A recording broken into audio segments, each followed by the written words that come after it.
vipindi fulani havitokuwepo.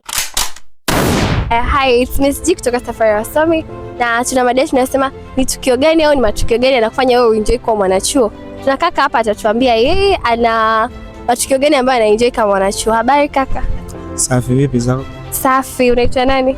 Kwa majina naitwa Rafaeli na soma katika chuo cha taifa cha NIT na nipo katika program ya Human Resource Management.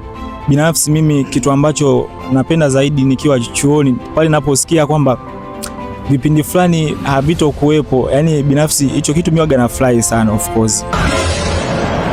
Sasa sijajua kwa upande wa wanafunzi wenzangu ikoje, ila kwangu mimi napenda sana, yani na feel happy pale ninaposikia vitu kama hivyo vizuri, kwa sababu yani vinaniweka mimi nakuwa free, unaona bwana. Kwa vitu kama hivyo of course mimi navipenda sana, sijajua sasa kwa wengine, ila iko hivyo yani.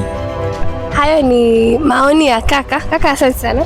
Asante, shukrani. Hayo ni maoni ya kaka kuhusu matukio gani yeye anayapenda kama mwanachuo, na tumeona kuna utofauti juu ya kozi na kozi kulingana na matukio anayoenjoy kama mwanachuo.